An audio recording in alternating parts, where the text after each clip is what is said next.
It's so hard to believe that the month of May is like literally just days away from being over. Wow, what a crazy month. The fact is I have traveled, I want to say about 23 days out of this month. The fact is that, I love the fact that it's National Foster Care Awareness Month. I love it, the fact that, every time I turn on a news station, I see a story about foster care. I love the fact that I'm seeing states who are actually passing bills to no longer allow trash bags. But I want everybody to understand something. Foster care, for those of us who have grown up in it, for those of us who have experienced it, for those of us who are still in it, foster care is every single day. Every single day. I am so excited that this season I've had so many amazing guests. I've had some great co-hosting. I'm loving this thing. I've told you all that most of the time it's going to be my last season, but you know what? It's not going to be my last season. We're going to kick off season 7 on September the 2nd. And I'm so excited because guess what? I'm going back to once a week. You all called for it. You sent me enough emails. You requested it. And by the way, I've missed it. It is actually something I love doing, especially when I get to have my friends on and we get to really have some amazing conversations. And that's what this is all about. It's about lifting up other nonprofits, lifting up authors, lifting up our advocates, lifting up the people who truly want to move the needle. And by the way, it doesn't all have to be about foster care and adoption. I think my next guest, she actually wrote a book, and her grandmother, who I actually went to church with, just recently passed away at the age of 106. 106. And Grandma Green was the most inspiring woman in my life and my children's life. And I can't wait to talk about her new book that she wrote about Grandma Green. So you know what? The fact is that if you think that you have a story that you want to get out, and by the way, we all have a story, reach out to comfortcases.org, reach out to info@comfortcases.org. My producer will reach out to you and let's have a talk. But you know what? Now it's time for my next guest. I am so thrilled about this next guest. I actually became friends with our next guest several years ago. If you all remember, her name is Charell Starr. She was actually did the Feeling Wanted documentary, which, by the way, they're using that documentary for training purposes, and also where I actually met her when I read her story was Humans of New York. I don't know if you all watch that. They have it on Facebook, on Instagram. And I saw her on there and was just mesmerized.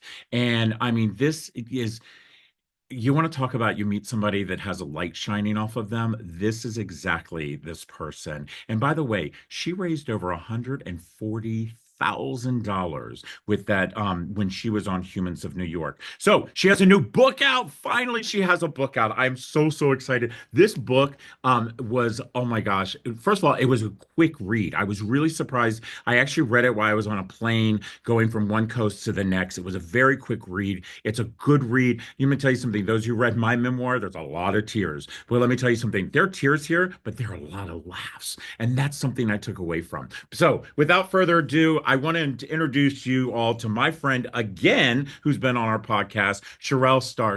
Hi, Rob. Thank you for having me. Oh, what Oh, a lovely introduction. I will tell you, you just light up a room. You just light up a room. Your smile, your energy. I am so lucky. I mean, there's so many times that you meet people that you're just like, wow, that's a great person. But I'm so lucky I get to call you my friend.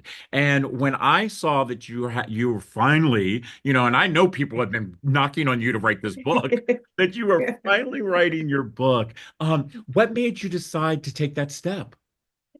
Honestly, I was speaking at an event. It was actually for middle schoolers, and one of the youth who was at the event asked me if I had a book, and I could see in her face that like she really wanted, to get deeper in my story. She was looking for sort of connection points, and I didn't have anything to offer her. So I said in that moment, okay, I'm gonna finally put pen to paper and write this book. And so I have it not only for speaking engagements, for any youth, any young professional out there who's just looking for to see what life looks like on the other side of trauma, and what it could look like. And so that was really the inspiration for me putting like pen to paper. I love that. I absolutely love that. Charell, do you find, you and I both, I mean, we grew up in the system, aging out of the system and, not ever having my forever family. And, do you ever find the fact that, for so many times that we are coming into an age where people are starting to tell their story more?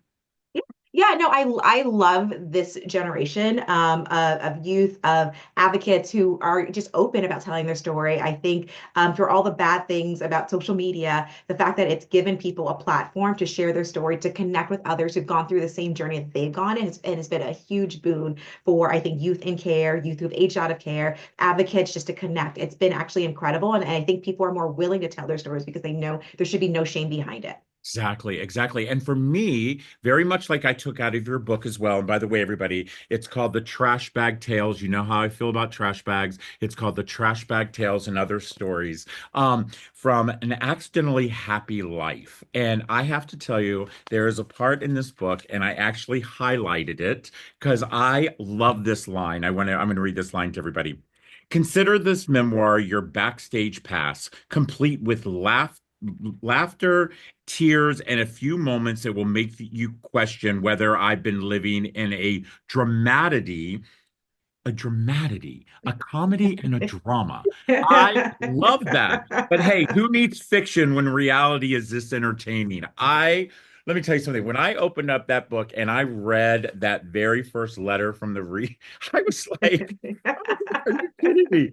Only you. Only you. And the fact is that I think that this book is a must-read book for kids before they age out of the system. And I think, let me tell you the reason why I got what I took away from this. And by the way, you should see how big my bookshelf, I have authors on all the time. I am constantly reading. My kids laugh at me and they're like, Dad, you got five books next to your bed and you're reading five of them. I'm like, I got to get through these books because this one I took with me, only book I took with me on my flight. And it really, there were moments that I think people thought I was a little bit bat crazy on that plane because I was laughing out loud, and I really think the reason that our youth should read this book is because I think that for so many times they feel like they're failures. They feel like there is no hope at the end, that there isn't any achievement or they can have.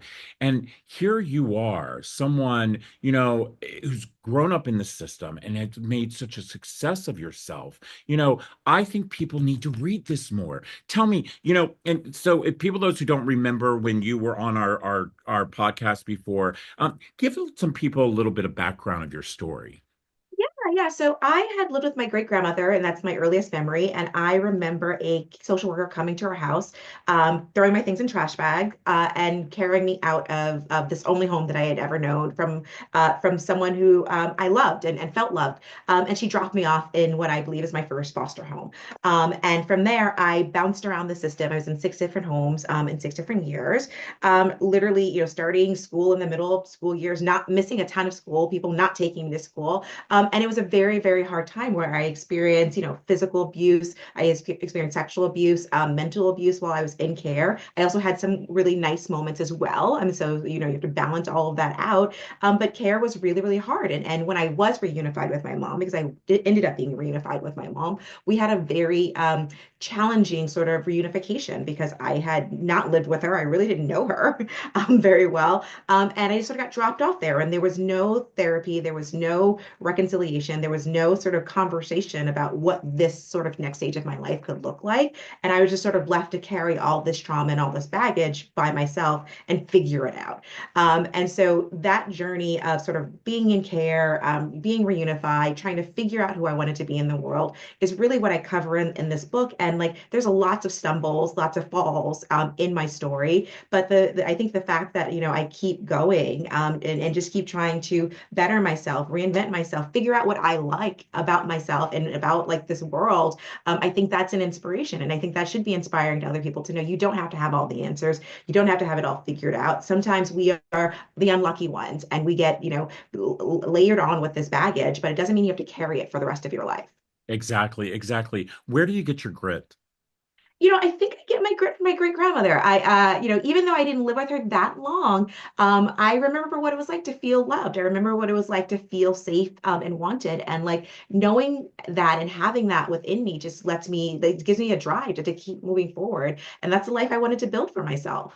I love that. I love that because I do believe that each and every one of us have grit. It's whether or not whether we pull that grit up. Like me, I decided that I didn't want to be a statistic. Yeah, I didn't want to be, exactly. and I'm the youngest of 10, and I didn't want to turn out what they expected me to turn out to be. I Exactly. knew that I could do more. And like you, I fumbled and I fell and there were times that I gave myself pity parties and but the fact is that I want our listeners to know is that foster care actually I've met thousands and thousands of kids in the last 13 years. I've never met Mhm. one kid who ever said I want to be in foster care.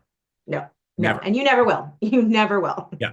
And the fact is that I think people need to understand is that kids come into the system because of choices other people made, that other Exactly. people made. And when I hear you talk about the reunification, and I still see to this day what we call those boomerang kids. These are kids that the courts are pushing so hard for reunification because they need those statistics.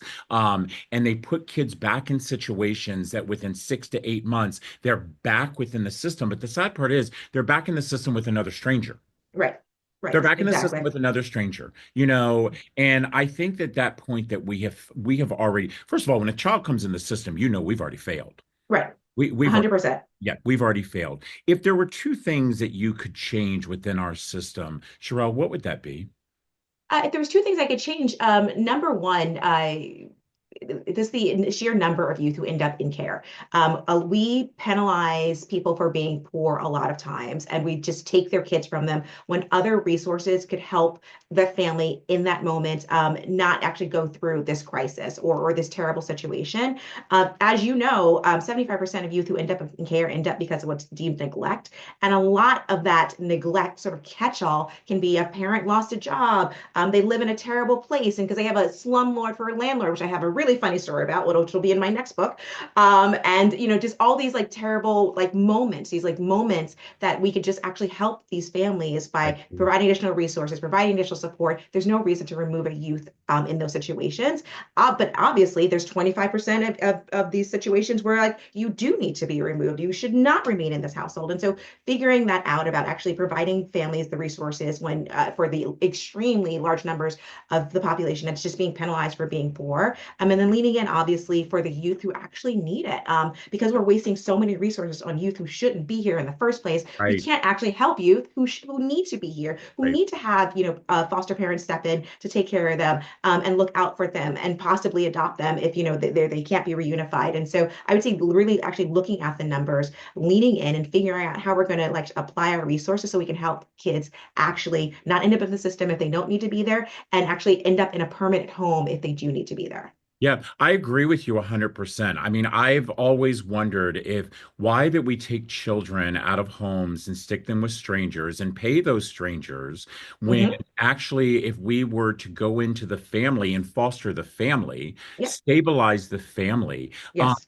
give them, first of all, let's pay a living wage. Okay. Yes, Let's exactly. pay a living wage because we know for a fact that children who enter foster care, and you're right, about 25% of these kids, they need to be in foster care. I adopted two that needed to be in foster care, but I also adopted two that they shouldn't have ever been put in foster care. And I'm lucky Right. that I have a great relationship with their bio family because the fact is that they were taken because a young mother who had been in the system, who Hmm. never had the guidance she needed, just needed someone to be there to love her, to lift her up and say that you're worthy. And your worthiness is not by laying next to a man, Right. and understand that. But for me, I just can't understand why we as a society spend billions of Yeah. dollars on a system that we know is already shattered, when what we could do is go in and foster the family, or maybe take the perpetrator out and not Uh, remove the kid. Why can't we do exactly. that? And the fact is that we know kids are taken away from their mother. And by the way, I say mothers because Guys, Overwhelmingly. you got to step up to the plate Yes, because yes. too many deadbeat dads are out there and not stepping up to the plate. So mom's not able to pay for the electric. So the electric get cuts off. We take her kids. Right. Mom leaves her 10-year-old with her 15-year-old because she can't afford daycare and can't afford a sitter. And we come in, we take her kids. We know for a fact that these kids are better off in the situation that they're in if we could just make the situation a little better. Exactly. Exactly. And it's these small like tweaks that we would need to do and actually providing the actual resources directly to these parents. And it would change not only the entire foster care system, but it would actually improve the lives of these families, the full family where they can actually stand on their own. It makes no sense to be removing kids for an electric bill or the lack of childcare. Let's provide those things to them. Right, right. No, I agree with you Yes. 100%. And Yeah. the other thing that I worry about all the time, and I want to know your opinion on this, is, we fail when it comes to kids who are aging out of our Mhm. system. I mean, the fact is we come in on these white horses to save these babies and save these little ones. Average age of a kid in foster care, 7 years old. Yep. We want to save them when they're cute and they're cuddly. Hmm. But then all of a sudden they become 16 and 17, and we're like, oh, what the hell? You know, Right. and then we want to start tapping them on their shoulder and say, hey, let's talk about what your future is going to be. By the way, I'm already pissed off at you. You know, Yes. you have jumped me from home to home to home to home. You've put me, and by the way, they weren't homes, they were just beds. Beds. Right. And Yep. number two, every time I turn around, I got a new social worker, Hmm. and now you want to talk to me about, no, I'm waiting till I'm Right. 18. I'm getting the heck out of Right. Dodge. Right. You haven't done a single year in school in a consistent location. You've been bounced around, like your education has holes in it. 100%. Yes. And I think what we need to do as a society is once a child enters the system, we need to start planning for an exit plan. Hmm. I think that if we can pay a stranger a stipend, and by the way, I have 5 kids. I know that's not cheap. By the way, I got 5 kids. All of them got their license now. You should see my car insurance bill, and I've got 3 off to college this fall. And so, Amazing. but it's not cheap having kids. Yep. But if we could take a little bit of that money Yeah. and put it in an interest-bearing savings account for when Hmm. the kid does age out, that they Hmm. have a net, they can have a down payment for a car, or their rent. Right. Instead, some states, I mean, I can tell you the state that connects to my state writes them a check for $500 and says, see you later. What can we do about this? I mean, so much. I actually am on the board of City Living NYC, so City Living New York, and that's an organization that helps youth who've aged out of foster care. And our entire mission is to ensure that youth who are aging out of foster care in New York do not end up homeless. 50% of youth who age out of care are homeless within 2 years. 2 years. Most of them are aging out straight onto the streets because the shelters in New York City are filled, and so they can't even go to a shelter when they are basically put out of foster care. And so City Living obviously provides resources with helping them find a shelter bed if they need it, actually find an apartment within New York City, which is in New York City, And which is difficult. When you get a check of something like, I don't know, it's under like $1,500 that they give you, that doesn't pay a deposit in New York City. So City Living helps you find an apartment, helps you pay your deposit, helps you find a job, and helps you stay in that apartment. Every youth who's entered City Living program, this is a volunteer program for youth who've aged out of program, out of foster care. They do not have to be in it. They actually volunteer and sign up for it. Every youth who's entered this program, 100% have maintained their apartments in the entire time City Living has been in existence, and it's been about 6 years. And so, literally providing youth resources, teaching them what to do, actually being that parental figure or that mentor figure in their life to actually help them navigate the system. We have youth who are aging out of care without IDs. yeah. How do you get an apartment? How do you get a job if you do not have an ID? Literally, this is something the government should be providing because in local parentis, that is what you are as foster parents, as the government. You're in local parentis for these youth. How do you let them age out without ID to prove who they are? And what happens when they age out and they don't have ID? They can't even go back to the No. foster care system to get their paperwork because, again, they don't have ID. It becomes this crazy cycle of them being trapped outside of the system because no one actually helped them while they were in the system. And so City Living actually will help them with that and among other issues. But literally, one of the small things we could do is make it mandatory that every youth in foster care be given an ID driver's license and passport, copy of their social security card, and a copy of their birth certificate, regardless of whether you're going to reunify, whether you're going to age out. When you hit the system, these are the documentations that need to travel with you from place to place so that if you age out, if you decide to, you sign yourself out, we can hit the packet so that you can have the basic things you need to start a life. Basics. Let me tell you something. When my son, 18 years old, arrived at my home, never thought I'd have a fifth child, and we got a copy of his birth certificate, and we found out that they were actually celebrating his birthday on the wrong day. See? And, Yeah, happens all the time. I mean, and it happened to me. And that was the shocking part. It happened to me. I was 16 till Yes. I found out my true birth date. And that to me, again, it's a fail of the foster system when it Yes. comes to foster parents. It's like, Mhm. if you're going to be a foster parent, be a parent. Yes. My First. 5 kids, they have passports, they have their driver's license, they have their social security card. As a matter of fact, my husband's made sure that they memorize their social security number. I mean, Good. that's Yes. what parents do. You Yes. set your kid up on the right path. Let me tell you something. Having conversations with you just truly energizes me. Everybody, the book is called Trash Bag Tales. I'm telling you, we're gonna have a link right here. Also, I want to put the link on for the organization in New York for our followers to click on and donate because I love that. But my last question for you in the state of New York, and actually in the city, they're getting ready to vote. And I don't know if you're aware, they're voting on the trash bags. Yes. It is a bill that I actually got passed in our state in October, and our amazing Governor Moore signed that bill and actually put a budget to make sure that no children in foster care will carry a trash bag. How does that make you feel? It makes me feel absolutely incredible. This is something I've talked about for a very long time. And every time I talk, to advocates or foster parents in a group, there's always someone that raises their hand and says, my youth still arrived at my house with a trash bag. I actually had a funny story. We had the head of ACS in the room, and a foster parent raised her hand. So I was telling the story about arriving with a trash bag, and she literally stood up and said, they have budget. I don't understand why this is happening. And I'm like, this is happening because no one is actually making them think about how it feels to actually show up with all of your things thrown in a trash bag, like how dehumanizing that is. And but to hear that you actually have money for this, it's in the budget already, and you're just not doing it is even wilder, actually wilder. But literally, it's falling through the cracks. So the idea that like this is becoming a national topic, a topic of conversation, because it's such a small thing, but it has huge Yes. implications for youth who are in care. And the fact that I was in care years ago, and this is still an issue that you have to I was in have the care laws. Yeah, 70s. In yes. the 70s. And It my is, children still arrived with trash bags, yes.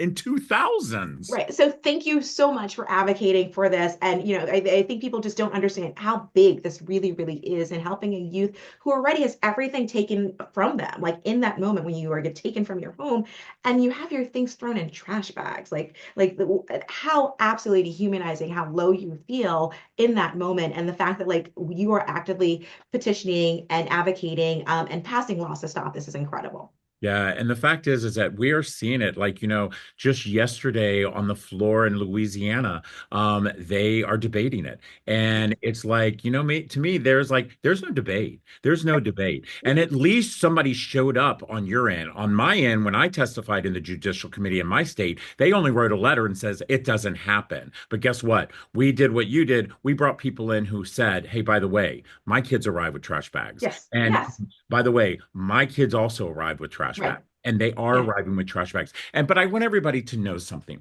And this is I don't want anybody to think that we are sitting here bashing social workers because No. the reason the social workers have the trash bags is because they are given no other resources. Right. I Right. mean, they are literally given no other resources whatsoever. I actually was in a child welfare office, and I was meeting with the head of child welfare in a state. I won't say who it was, but I asked them why they hadn't ordered our cases because ours are free. And Hmm. I said, and she says, we just don't have room. Now, here I'm sitting in this office where it is huge. She has a couch, a love seat, a round table, her desk. Hmm. And I'm thinking to myself, here you have triple the amount of space that you need.